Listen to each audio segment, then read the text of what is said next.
Knowledge for Men, episode 106. Welcome to knowledgeformen.com, where you're going to grow into the man you want to be. Your life will never be the same again. I can guarantee it. Hey guys, one of the questions I've been getting a lot lately is, can you put together a list of the best books and success quotes from all of your guests and combine that into one guide? And so I've actually just done that. It's called the top 30 books and success quotes every man must live by. So out of all of the podcast episodes I've done, over 60, I finally put together this guide, and you can download it for free at kfmfree.com. Again, that's kfmfree.com. All right, guys, I'm here with Chris Hogan, an All-American college football player, and today known as the Money Coach, a speaker traveling the country helping people from all walks of life learning how to grow their business and succeed in their personal lives. Chris, happy to have you on the show here. Well, thank you for having me.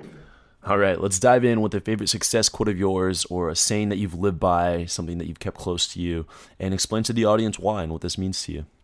Well, I can tell you this quote is one that my mother actually cross-stitched for me back when I was a freshman in high school. And the quote is this: if it is to be, it's up to me. Yeah, and what does that mean to you? Well, it really comes back to being responsible for my results. Whatever it is, my dreams, my goals, the things that I truly desire, I need to work. I need to make sure that I'm giving my all and I'm focused on those things to really get there. And one of the things she used to instill in me was, it's good to have goals, but it's better to be aware of what you're going to have to sacrifice to get there. And so those things really help shape me as a young mind to really understand that if results are something that you desire, then effort is what you have to apply. And to achieve the goal, you're going to have to sacrifice. I like that. You know, it's not all win-win. Something's got to give, and it's got to come from you, 100% effort.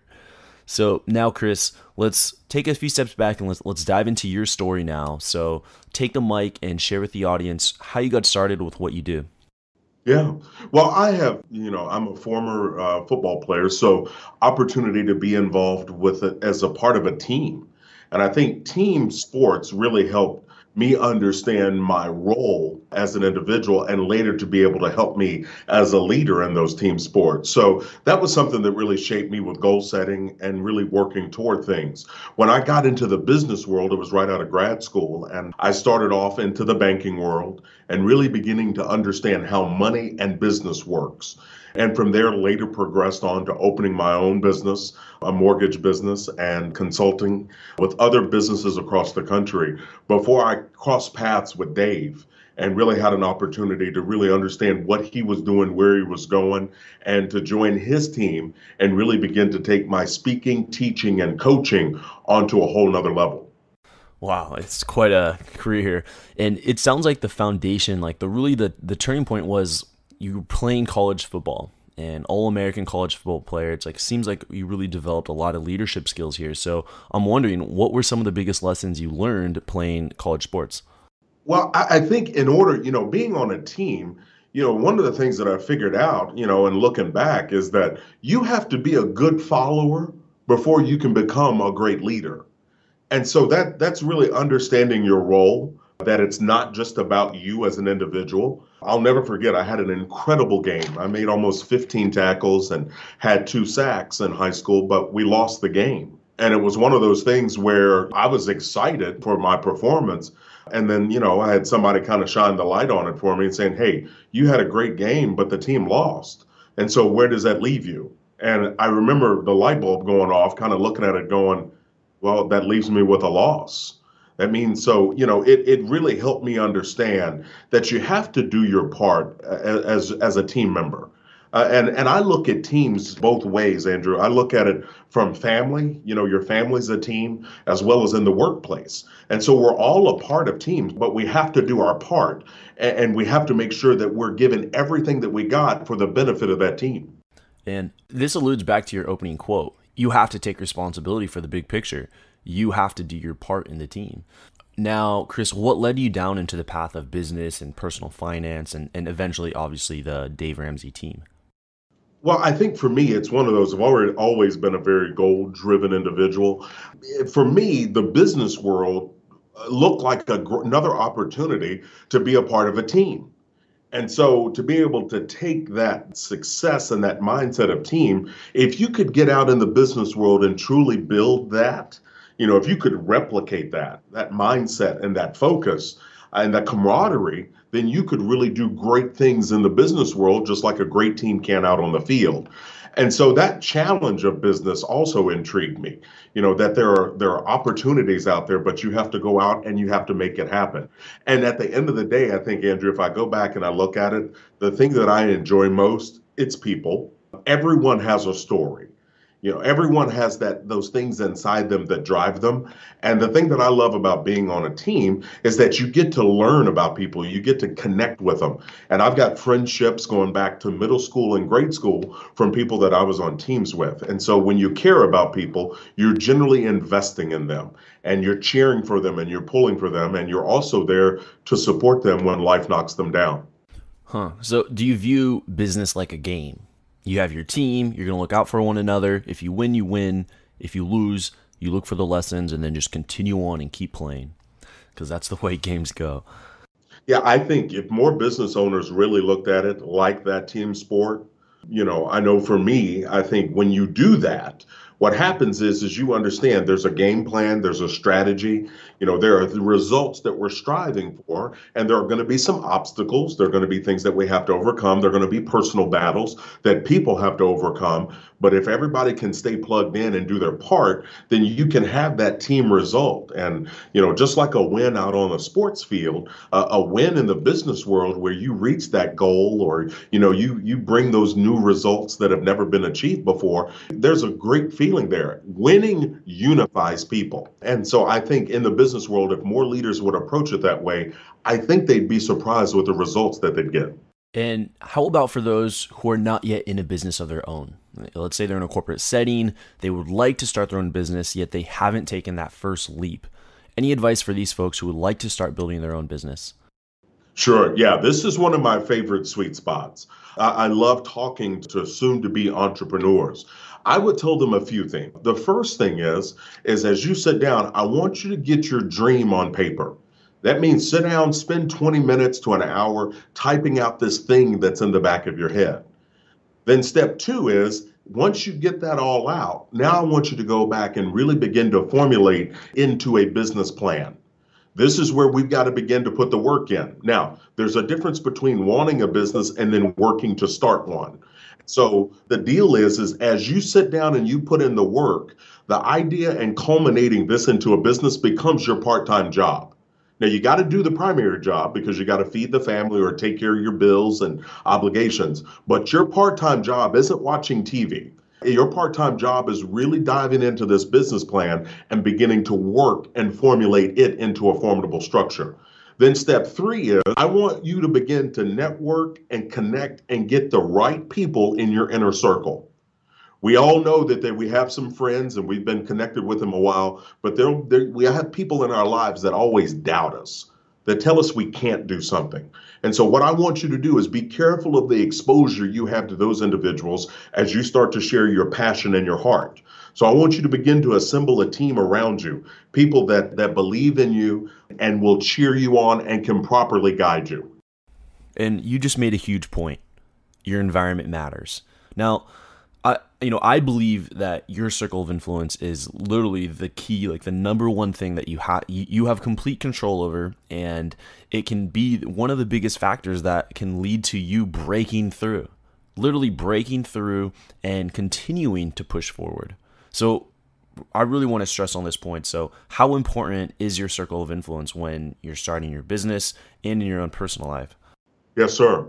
I think your environment is crucial. It's critical. And there are a lot of things that we can't control in our environment, but we have more control over more things than we don't. And by that, I'm talking about the people that are around you, the thoughts and mental process, that you have. Doubt is one of those things that, it's going to creep in. But what I want you to do is as soon as it starts to come in, I want you to show it the exit, because doubt is not a friend. It's connected to fear. And all those things are things that want to hold you back. Now, the common question is what do you do with the people that are negative and they're the closest people to you, like your best friends, your family?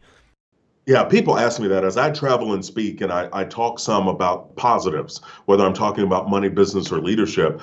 But what I tell them is if you got that friend that is negative, number one, we don't know, we have to assess, is this someone that's always negative, or are they going through something in their life where they need support?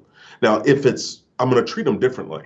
Someone that's always negative, I'm going to still be friends with them, but I'm going to start to limit the exposure to them. Because to me, a negative is almost like a cold. You can be happy around it for a little while, but eventually you're going to catch it and you're going to start to be pulled down as well. So if it's someone that's always negative, I'm limiting exposure. If it's somebody that's going through something, I'm going to figure out what it is that I can do to try to help them. And I'm going to try to point out some positives. So I'm still going to stay in my positive mindset because there are three things we can always control: our attitude, our outlook, and our responses.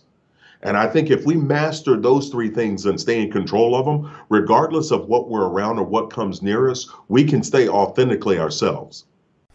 So your attitude, outlook, and responses. So again, just coming down to taking responsibility and taking control of your life. That's what it's really about here.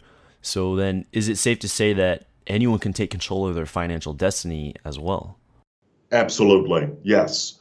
And I think when people realize that responsibility and accountability, what they start to do is actually take control of some of those things.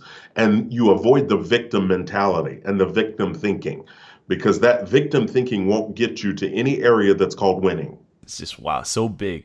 And I think that spills over into every aspect of our lives: health, wealth, relationships. And so I think this is so important. Like, do you have any advice on breaking through that victim mentality? Oh, I would agree. And it takes work. And also you have to defend your mindset. It's easy to go negative. I mean, things happen that aren't positive. If you have a car issue or you're involved in a car accident or someone you love gets sick, I mean, it's easy to go there. What I'm saying is you're allowed to feel how you feel. Just don't stay there too long. Because what will happen is you'll start to get sucked down into that, and it can be more of a self-fulfilling prophecy, excuse me, where you start to think bad things are going to happen, and so guess what? You'll be able to find them. Absolutely. And just a slight transition here. As someone is growing their business and starting to become successful, what I've seen is it's common for guys to be working 50, 60, 70 plus hours a week. So any advice on that work-life balance? Well, I can tell you this. I think anytime you're starting a new business, you're going to have seasons where you're doing 70, 80, even maybe 100 plus hours. The key there is if you're married, what I want you to make sure you do and do well is to make sure your spouse is on board. What I'm talking about here is we got to tend to the home team. We want to make sure your spouse is on board all the way around and we're talking it through about what it's going to take. And I can tell you from experience, because I did this wrong. I dove in head first and was going 100 miles an hour and was given every waking moment to it, not realizing that my home life was suffering. And so my business started to take off and do better when I started to put some boundaries in place. So I tell you this, when you're working hard, you're going to have seasons that you're way out of balance. Keep your home team on the same page. Talk with them, make sure everybody's on board and we understand what it is we're striving toward. If you find yourself staying out there too long, what I want you to do is come back, put some parameters on it. You have a time that you're going to get into the office and a time that you're going to leave. And the reason I say that is if you run an engine redlined, all the RPMs it has for too long, eventually that engine is going to give out. It can't keep at that speed the whole time. And so the more people start to do that, what you'll find is what I found. When I started to put some boundaries in place, I realized I started having more fun in my business and the results started to come. Because see, the business is going to go where I take it because I'm the owner. So I have to make sure that I'm taking it somewhere worth going. Yeah, really good advice. I like setting the boundaries and the parameters to have that work-life balance that you enjoy. And now, what if in the unlikely event your spouse does not support the building of a business or having to, even quit your job to build the business, and she just thinks it's too risky, doesn't like that, you're not at the home, you're not at the house a lot. Well, I think number one, it would go back to when you have the birth of that idea. I think it's good to talk to your spouse. Too oftentimes entrepreneurs, especially me, we've got this thing in our head and in our heart, and it's been there a while. and we haven't shared it with our spouse. So now when we get to the level where we're ready to flip the switch and run, our spouse is left back on page 1 and we're on page 100. So we didn't really give them a chance to kind of grow with the idea. So I would say if you're in that situation, I want you to downshift a little bit.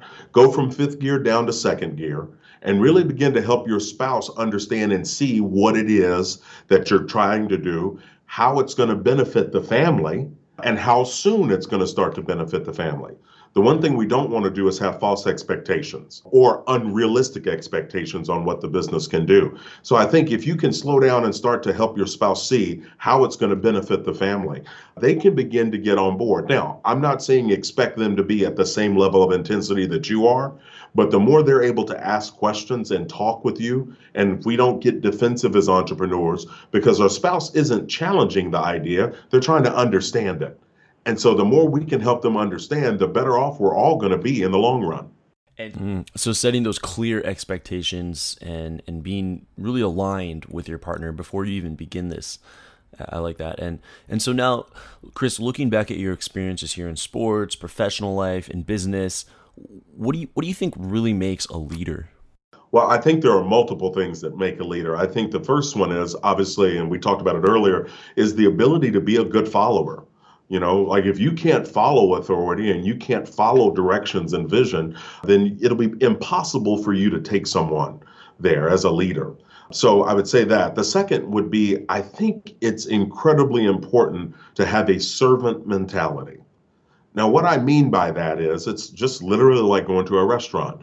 You have a server come to you, they let you know what's available, what's going on, and then you make a selection. Well, as a leader, instead of approaching it like being the boss, where we're telling everybody what to do. Instead, what I want you to do is to be a server where you're helping the team achieve the results. So you're not just pointing and telling them to go do X, Y, Z. You're out in front saying, let's go, and you're leading the charge. And so I think the servant mentality, as well as just that heart of caring for people, getting to know them, you know, they're not just a cog on the wheel or a person that's moving widget A, B, and C. They're actually a person that has a family that cares about them, and they may have kids that care about them. So these people, their lives are in your hands as a leader. So you have to take responsibility for that and help them get better. Yeah, I like the servant mentality versus being the boss and giving orders to everyone from the back. You're leading the charge and actually caring for your team. And now, Chris, let's enter the knowledge round. Are you ready? I hope. Let's go. Do you ever have so many books to read that you end up not reading at all? You have so many books in your library, on your list of books that you want to read, but you don't know which books to tackle first? I know in all of my episodes, I ask guests, what are your favorite books? What are your most influential books? And they always list 3 or 4. And I always ask guests for their favorite success quote.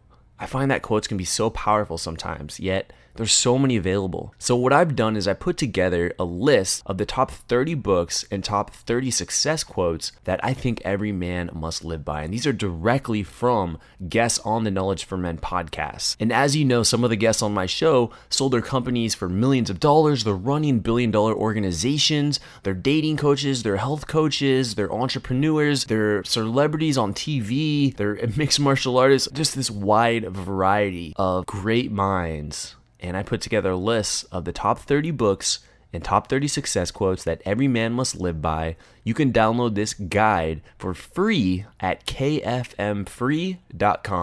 Again, that's kfmfree.com. Welcome to the Knowledge Round, where the guests will be asked rapid-fire questions to give the audience invaluable pieces of wisdom to help transform their lives. Starting in 3, 2, 1, showtime. All right, and Chris, what advice would you give to someone who's feeling kind of lost or unsure of what they should do with their life, maybe having trouble finding their purpose? I would tell them to pray. I would tell them to get connected into something bigger than themselves and to really lay out those concerns and pray and seek God's wisdom. All right, and Chris, what was holding you back from becoming the man you are now today?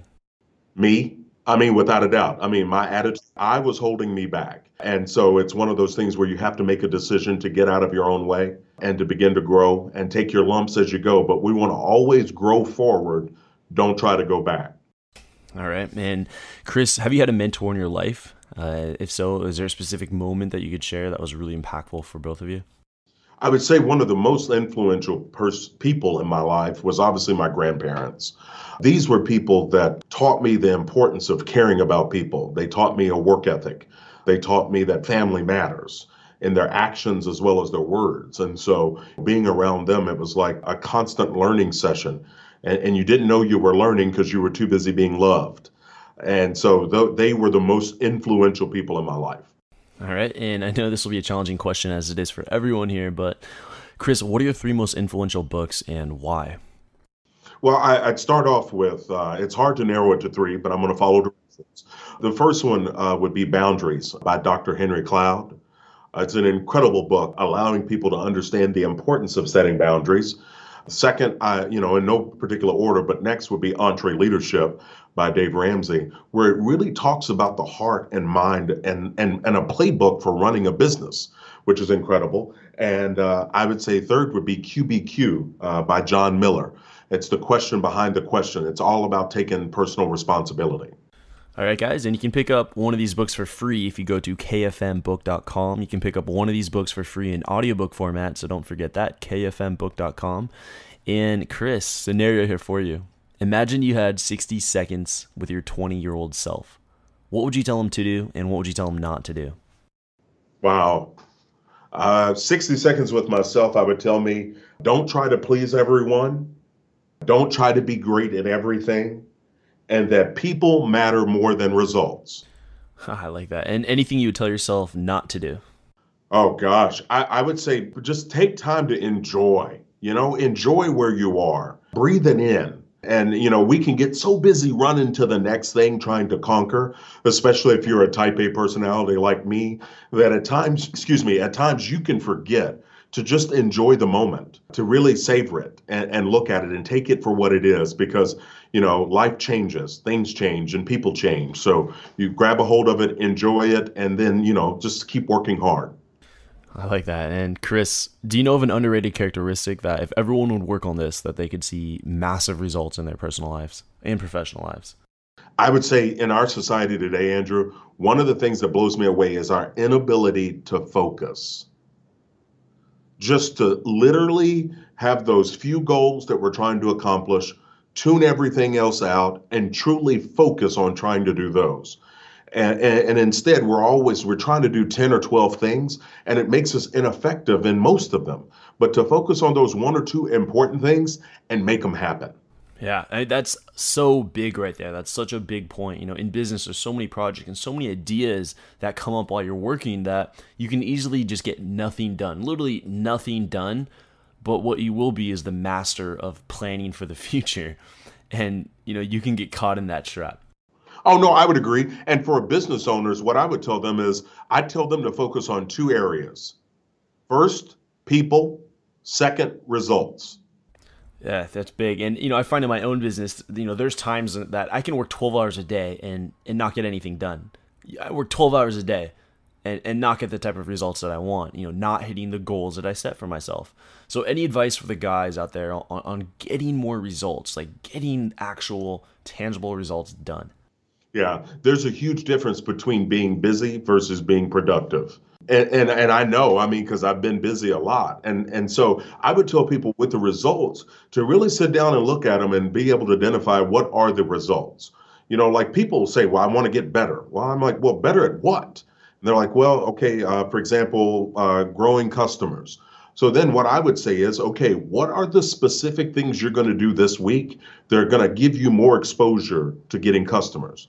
And they're like, well, okay, I'm going to do this for their existing customers. I'm like, no, that's retention. I'm talking about new. If the focus is on results in the new, what are you doing to get there? And so my answer is start to target and truly understand what it is you're going to do, and then give yourself three things to try to do that will give you the results you're looking for. Getting three things done and just going for it. I like that. And now looking back, reflecting back on your life and an All-American football player, speaker, and coach, and having contributed so much in helping people in both professionally and personally, what would you say is your philosophy on life and success? Well, I think it would go back to a couple of things. One is the item my mother cross-stitched for me some years ago. If it is to be, it's up to me. That means if I'm serious about setting some goals, then I have to be serious about sacrificing some things to get there.